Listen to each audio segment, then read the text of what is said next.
नमस्कार देवियों और सज्जनों, व्यालोकवाणी में आप सभी का स्वागत है। और हमारे साथ हमारी दाई चौखट में है संदीप आर के सिंह।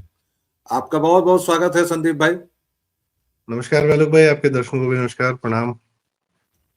सबसे पहले आपको एक पोस्टर दिखाता हूं, बहुत मजेदार पोस्टर है और हमेशा की तरह बिहार की पावन धरती से ये पोस्टर आया है।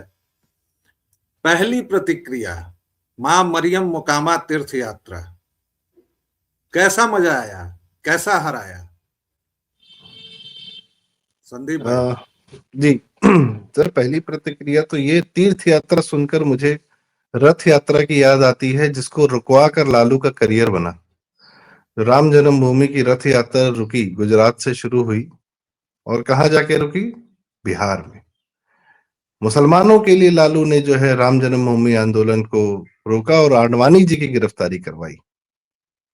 आज अपना लड़का जो है उसी राह पर आगे बढ़ गया है, क्योंकि जो हिंदू धर्म से कटेगा, जो एंटी हिंदू व्यवहार करेगा, बातचीत करेगा, कुछ भी करेगा और सिर्फ इस्लामिक वोट बैंक के सहारे अपना जीवन नेतागिरी या करियर जो भी बनाने का प्रयास करेगा, उसका अंत उसके सामने यही होगा कि बेटा या तो इस्लामिक हो जाएगा या ईसाई हो जाएगा बच्चा।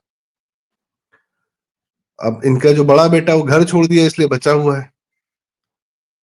वो ठीक हो गया है, जब से उसने घर छोड़ा है इन लोग का वो ठीक हो गया है। पता नहीं उसके साथ भी ये लोग क्या व्यवहार करते थे, क्या खिलाते पिलाते थे, कि वो किस प्रकार से व्यवहार करता था। अभी हाल फिलहाल में उसके जितने इंटरव्यूज आए हैं, बातचीत आई, तेज प्रताप की, वो एकदम सही है, ऐसे अपना नॉर्मल बात करता है सारी। लगता भी है कि हाँ थोड़ा समझदार है। जो इमेज उसकी पागल जैसी बना के रखी थी इन लोगों ने, पागल तो ये है ना तेजस्वी।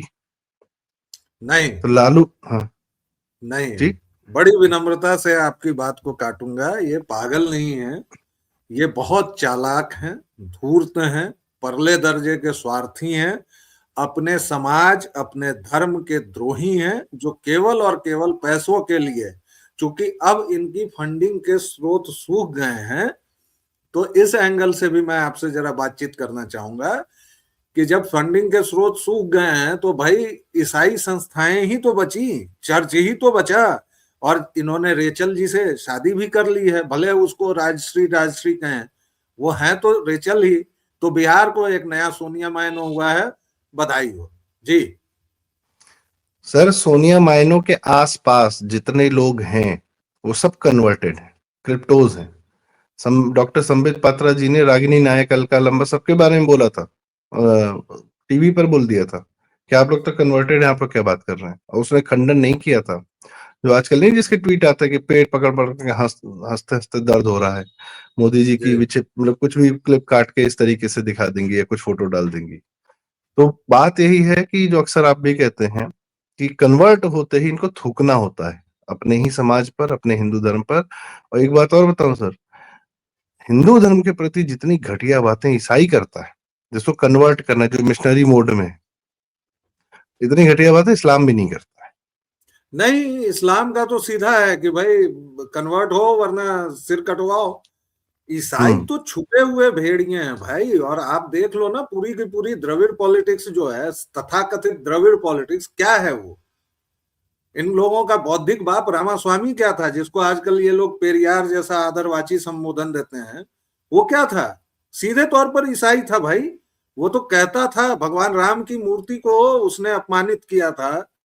वो कहता था कि वालियों को खंडित करो, सभी मूर्तियों को खंडित करो। इतनी घृणा थी, और इतनी घृणा थी कि मैं आज तक प्रथम प्रधानमंत्री दुर्घटनावश हिंदू जवाहरलाल नेहरू की एक ही बात से सहमत हूं, हम्म जो उसने इस रामास्वामी के बारे में कही थी कि भाई ये व्यक्ति या तो लुनेटिक है और इसको मेंटल असाइलम में रखा जाना चाहिए। आप बताइए कि इस देश ने उसको मसीहा बना दिया है।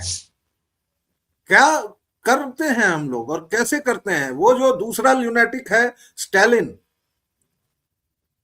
उसका बाप करुणानिधि, जो इतना गया बीता था कि उसने अपने बेटे का नाम एक हत्यारे के नाम पर रखा। अगर करीना खान को हम लोग तैमूर नाम रखने पर गरियाते हैं, तो ये स्टालिन जैसा मानवता द्रोही नाम रखने पर उसको क्यों नहीं गाली मिलेगी साहब? तो अपने ही ईसाई, देश के 1 करोड़ से ज्यादा लोग को मरवाया स्टालिन ने, अपने ही देश के। जी। अब करुणानिधि मरवा नहीं पाए, अपना सपना पूरा नहीं कर पाए कि भारत के 1 करोड़ लोग को मरवा दें हिंदुओं को। तो अक्सर नहीं होता कि बाप का सपना बेटा पूरा करेगा, तो बेटे को याद दिलाने के लिए कि बेटा तेरा सपना यह है कि भारत के हिंदुओं को मारना है, खत्म करना है, तो नाम ही स्टालिन रख दिया। और और ये देखिए, जी मेरे जी, इतना ही नहीं, बस मैं एक वाक्य ये जोड़ना चाहूंगा कि उस समय से अभी तक जो भी अन्नादुराई से लेके करुणानिधि से लेके यहां तक कि जयललिता भी, क्योंकि पूरी राजनीति इन्होंने द्रविड़ राजनीति के नाम पर ऐसी की है जो सीधे के सीधे हिंदुत्व विरोधी है। सनातन को इरेडिकेट करेंगे, सनातन डेंगू मलेरिया है। कौन बोल रहा है? चाको बोल रहा है, डी राजा बोल रहा है, स्टालिन बोल रहा है, हरेक वो तथाकथित तमिल बोल रहा है जो हिंदू नहीं है। और पता नहीं वहां के हिंदू क्या कर रहे हैं। भाई हिंदुओं के वोट के बिना तो बनेगी नहीं सरकार। और वहां का उसी हिंदू फॉल्ट लाइन को तेजस्वी यादव क्या इसमें नहीं उभार रहे हैं? आप दोनों में कोई संगति पाते हैं कि उसी फॉल्ट लाइन को उभार कर तेजस्वी अब एक नया द्रविड़ राजनीति का पन्ना बिहार में भी खोलना चाहते हैं? नहीं, ईसाइयों ने तो यह बीज सदैव डाला ना, हर प्रदेश में डाला, कहाँ नहीं डाला।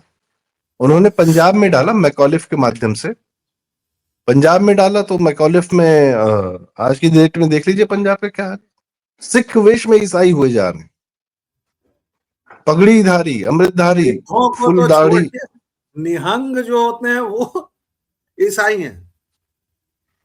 पंजाब में जो जुलूस निकल रहा है, मेरा यसु यसु, मेरा यसु यसु, मतलब पागलपन के सिवा ये तो कुछ नहीं यशुदी दिखता है। बल्ले बल्ले, यशुदी बल्ले बल्ले सबसे हिट सॉन्ग है। मतलब ऐसा लगता है कि अगर ये लिरिक्स छोड़ दे तो आदमी नाच भी ले, इतना हिट हो रहा है ये सॉन्ग। कमिंग बैक टू, इन्होंने एक जगह और किया था, श्रीलंका में भी इन्होंने यह कार्य किया था। सिंहली और तमिलों के बीच में, जो उत्तरी श्रीलंका और दक्षिणी श्रीलंका में, ईसाइयों ने ही फंड करके वहां पर वह एलटीटी नाम का राक्षस और असुर पैदा किया था। प्रभाकरण क्रिप्टो क्रिश्चियन था, नॉर्वे बिल्कुल वाले फंड करते थे उसको। राइट। और इन लोग का आदर्श था जिसका नाम लिया आपने, स्टालिन और डीएमके और ए राजा डी राजा जितने हैं सब, इन सब का आदर्श है। तो यह लोग भी क्रिप्टो क्रिश्चियन है, इसमें कोई शंका होना नहीं चाहिए। छिपे हुए हैं सब। जुडिशरी में कितने क्रिप्टो क्रिश्चियन बैठे हैं सर? जाओ विष्णु जी की जो है, जाओ उन्हीं के बोलो कि अपना मूर्ति बनवा लें। ये सब और जो अब डिस्डेन वो आता है, और अब वो इतने ताकतवर हो गए हैं कि वो अब क्रिप्टो भी नहीं रहे। वो अब खुलेआम दादागिरी और धांधली पर आमादा है। लेकिन संदीप भाई, इन्हीं सर। के साथ एक और फोटो मैं दिखाना चाहूंगा।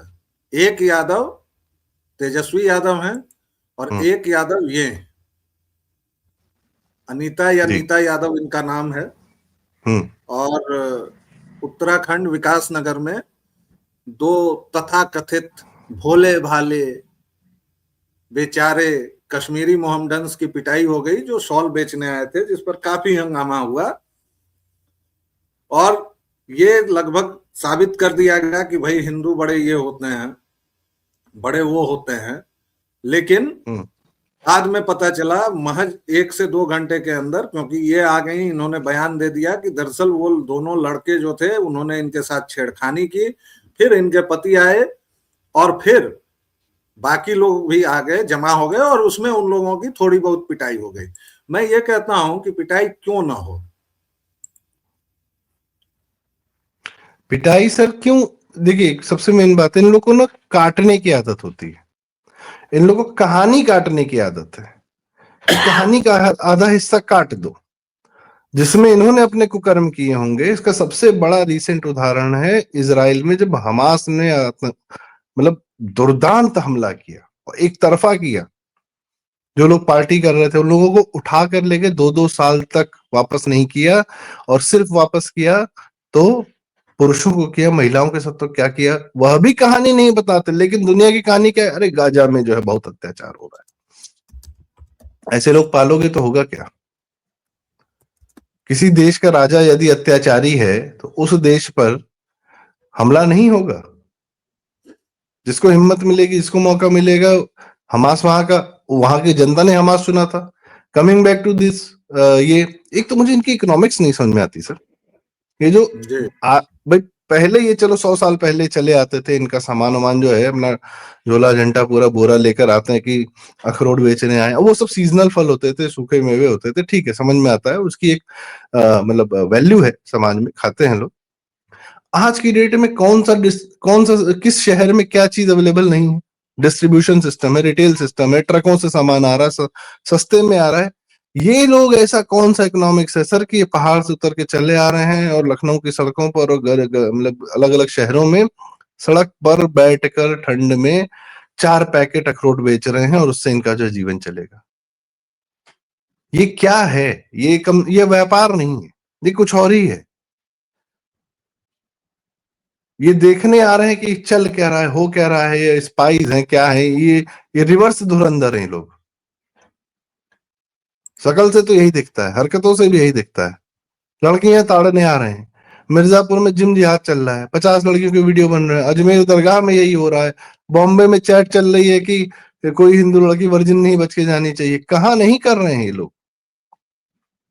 इनकी लेकिन फंडिंग कौन करता है? लेकिन एक तस्वीर और दिखाना चाहूंगा आपको मैं। जी ये तस्वीर और मजेदार है कि हम लोगों का शत्रुबोध, हमने दर्शकों श्रोताओं आपको एक यादव जी से मिलवाया, तेजस्वी यादव जी से, दूसरे यादव जी से मिलवाया, और अब आपको एक मोहम्मद दीपक से मिलवाते हैं। ये भाई साहब राहुल विंची की बगल में जो खड़े हैं, ये कोटद्वार के दीपक जी हैं, और ये आजकल हीरो बने हुए हैं कांग्रेसी इकोसिस्टम के। राहुल विंची ने इनको लेके ट्वीट किया है कि मोहब्बत, नफरत की अंधेरी गलियों में मोहब्बत का तूफान है दीपक, और ब्ला ब्ला ब्ला ब्ला ब्ला वगैरह वगैरह। और जो अंधापन है, कोटद्वार में कुछ लोगों ने एक मोहम्मदन शॉपकीपर को कहा कि भैया तुम अपने नाम से बाबा हटाओ, अपनी दुकान के नाम से अपना पूरा नाम लिखो, क्योंकि बाबा हमारे यहाँ या तो बाबा होते हैं या फिर महादेव होते हैं। ये जो व्यक्ति है ये जिम ओनर है, और जाहिर तौर पर जिम ओनर में ये मोहम्मदन लड़कों को रखता होगा। ये वहां आया और इसने कहा कि बाबा नाम कोई भी रख सकता है। फिर जब भीड़ में से किसी ने पूछा कि तुम्हारा नाम क्या है, तो इसने कहा मेरा नाम मोहम्मद दीपक है। वही सेकुलरिज्म की घटिया चाशनी, मैं न हिंदू हूं, न मुसलमान हूं, न क्रिश्चियन हूं, मैं ह्यूमन बीइंग हूं। भैया ये दीपक, बात सिर्फ एक हिंदू के मुंह से क्यों निकलती है? ये बाकी लोग के मुंह से क्यों नहीं निकलती है? क्योंकि बाकी लोग इतने नहीं हैं, बाकी लोग इतने गधे नहीं हैं। मैं तो गधा शब्द का इस्तेमाल करूंगा, क्योंकि वो नहीं है। वो जानते हैं कि हमारा शत्रु कौन है, वो जानते हैं कि हमारे लोग कौन है। ये सारी खुजली जो है ना, ये केवल और केवल हिंदू बेवकूफों में पाई जाती है, और इसमें दीपक कुमार जैसे बेवकूफों की संख्या अत्यधिक है। साहब सर दीपक बेवकूफ जी, नहीं है। अगर ये बात आप तक पहुंचे तो जरा सुनिएगा। मानवता तब बचेगी ना जब आप हिंदू बचेंगे। जिस दिन कश्मीर में भगाया गया, या फिर अभी मालदा में भगाया गया, कैराना में भगाया गया, तो किसी ने ये नहीं कहा कि मैं मुसलमान नहीं हूं, मैं मोहम्मदन नहीं हूं, मैं तो मानवतावादी हूं, मैं तो ह्यूमन बीइंग हूं। और आप लोगों का यही अंधापन जो है वह हिंदुओं के भविष्य पर सवाल उठा रहा है, और राहुल विंची जैसे लोग इसको और हवा दे रहे हैं। क्योंकि कोई हिंदू नहीं कहता है कि जब हुर्मत के महीने बीत जाएं तो घात लगाकर मुशरिकों को कत्ल करो। ये उनकी किताब कहती है, किताब। जी हाँ, और आप चले हैं मानवतावादी बनने। आपने बाइबल पढ़ी है? आपने कुरान पढ़ी है? जरा एक बार जाके पढ़ लीजिए। बाइबल के बारे में आचार्य रजनीश ने कहा था, मैं अगर अभी कोट कर दूंगा तो एक विवाद हो जाएगा, लेकिन कर ही देता हूं। उन्होंने कहा था कि ओल्ड टेस्टामेंट के कुछ हिस्सों को छोड़ दिया जाए तो बाइबल सर्वाधिक अश्लील किताब है। और उसी में ये जो हिस्टोरिकल सर्विट्यूड वाला मामला आया है ना, वो वहीं से आया है कि दो भाइयों ने अपने बाप को देख लिया नंगे बुच्चे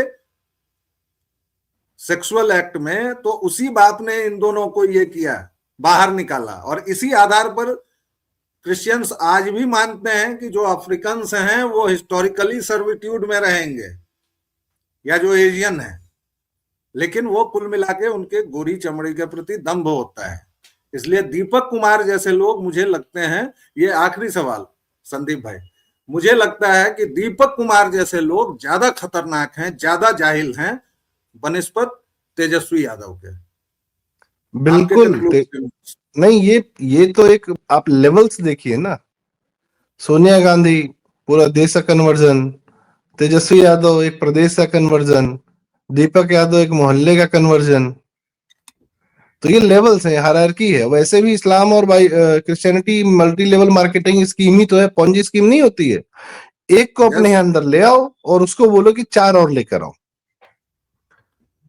तो वह पूरी स्कीम ही फेलियर होती है। और उसमें जो टॉप के कुछ लोग होते हैं उन्हीं को मजा आता है, उनकी लाइफ बहुत सेट रहती है।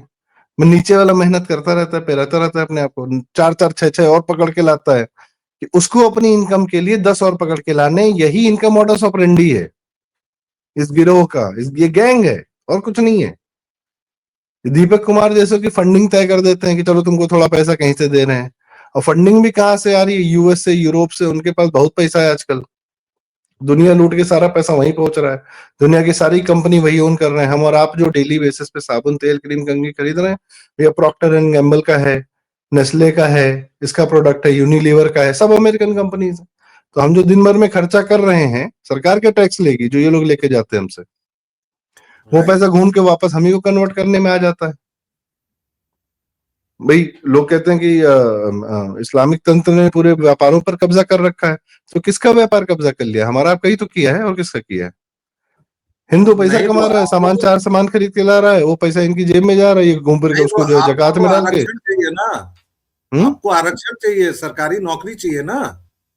मोहम्मदन को तो वो सब कुछ नहीं चाहिए, और वो तो आपके आरक्षण में भी सेंध लगा चुका है, क्योंकि आपके महान ओबीसी नेता ऐसे हैं जो ओबीसी में क्रिश्चियंस को और मुसलमानों को भर्ती कर रहे हैं। और फिर से वही बात संदीप भाई, तो अंत ध्यान में किधर चलते है? चलते, अरे हिंदू आपका भैया ध्यान किधर है? अपनी इकोनॉमिक्स पे तो कब्जा करो। अभी जो मतलब कुछ दिन हुए हैं जब अपने अपने आप को राजनीतिक रूप से थोड़ा सशक्त किया है।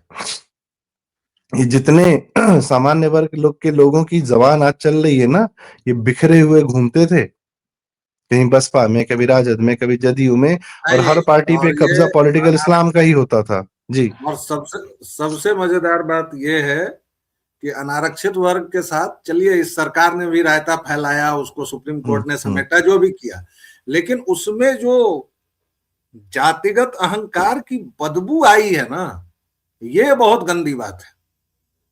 और दर्शकों, श्रोताओं, चलते चलते फिर से वही बात कि आग से आलोक पूरा भाई, मैं घर। एक करेक्शन करना चाहूंगा। जी। जातिगत अहंकार था, वो अंदर, वो पानी सड़ा हुआ अंदर था, बस एक मौका मिला तो बाहर आ गया, इसलिए बदबू आ रही है। वो गंदगी अंदर थी पहले से, उसको निकलने का ठीक। मौका नहीं मिल रहा था। और इस बात को कोई भी अगर स्वीकार नहीं कर रहा है, हाँ, अब ये अलग बात है कि अब रिवर्स जातिवाद भी हो रहा है, ये नव हाँ। अम्बेडकरवाद के नाम पर, नव बौद्धवाद के नाम पर, सारी चीजें। लेकिन दर्शकों, श्रोताओं, चलते चलते फिर से वही एक बात, घर में आग लगी हुई है, आप सोए हुए हैं, आपको पता ही नहीं है, और आपके यहाँ अगर दीपक कुमार जैसे लोग, आज एक खड़ा हुआ है, कल को 4 भी खड़ा हो जाएगा, तो शत्रुबोध और मित्रबोध ये बहुत जरूरी है। सारी बातें। व्यक्तिगत नहीं, व्यक्तिगत शत्रु, व्यक्तिगत मित्र नहीं, समाज का, आपके समाज के साथ उस समाज का क्या व्यवहार है, वह समाज का, आपको और समाज ही आपके देखता है। धर्म का जो वह शत्रु आपको, है, आपके जी, धर्म का जो शत्रु है। भाई नायपॉल ने शब्द दिया ट्रैम्पल, पैरों से रौंदना। जब तक आप अपने पुराने धर्म को पैरों से नहीं रौंदेंगे, और देखिए 1100 वर्षों के हमलों के बावजूद हम जीतते रहे, युद्ध में रहे, हाँ ठीक है, पूरे भारत पर हम कहीं कहीं फिसले भी, कहीं ये भी हुए, लेकिन जिस औरंगजेब के नाम पर मोहम्मदन आज भी वही हामिद अंसारी जो हमारी जो बादशाहत थी, आहा, उस औरंगजेब को भी छत्रपति शिवाजी और छत्रसाल ने, राजा छत्रसाल ने कितना मजा दिया था कि अंतिम के 30 साल वो दक्कन में घूमता हुआ मरा। वहां भी रानी तारामती ने उसको घुमाते ही रही, उनको दौड़ाते ही रही। जी। तो इसलिए और यहाँ से दर्शकों राजपूत राजाओं से मार के भगाया गया।